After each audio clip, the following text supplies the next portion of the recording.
On a un spécialiste de la transformation digitale des banques avec nous, donc on va évidemment lui poser la question. Yannick Grécourt, qu'est-ce qu'on va garder ? Je pense que de toute façon, le service de base, il doit être opéré. Alors, il est pas sexy, mais si on a commencé à parler de Proximus, oui, c'est pas sexy d'aller opérer les réseaux, mais ça doit être fait. Et quand ça fonctionne pas, on s'en rend compte. Donc aujourd'hui, le métier de base, il doit être fait correctement. Le métier de base, c'est l'épargne et les crédits ? Oui, mais c'est aussi le service, c'est l'ouverture des comptes, c'est l'adéquation avec les règles prudentielles, avec l'adéquation avec la régulation, ça c'est un certain nombre de choses. Les services de paiement, je pense qu'aujourd'hui on est dans un monde digital où le consommateur oublie le travail qui est fait derrière. Donc aujourd'hui, ça a tellement l'air logique qu'aujourd'hui on oublie tout ce qui se passe derrière. Le fameux back-office, comme on dit, c'est ça.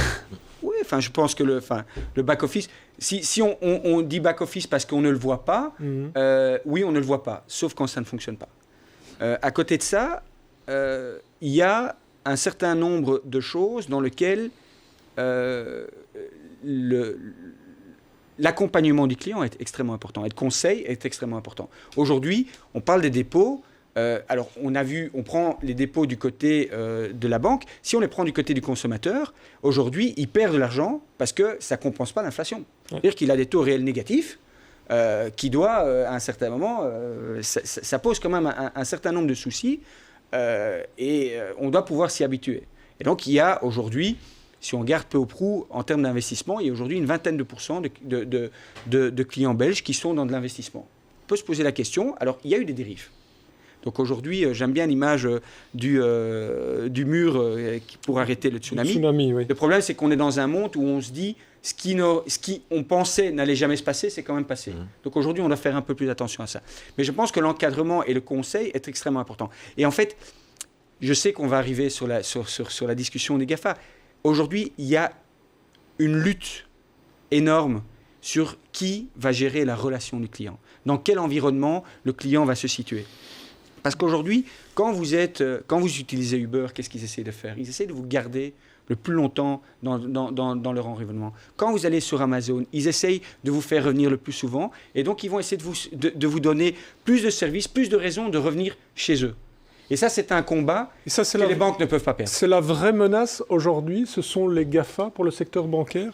C'est cette substitution que les GAFA veulent apporter finalement aux banques. Je pense qu'il y a plusieurs dangers. Je pense qu'aujourd'hui, on est passé d'un danger qui est ce que les Anglais appellent the death by the thousand cuts, c'est-à-dire que les banques se font attaquer sur l'ensemble de leur métier.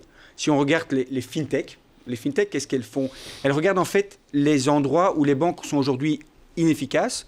Elles vont se concentrer là-dessus. Elles vont se dire, tiens, ça c'est une partie de la chaîne de valeur où je pense que je peux le faire un peu mieux.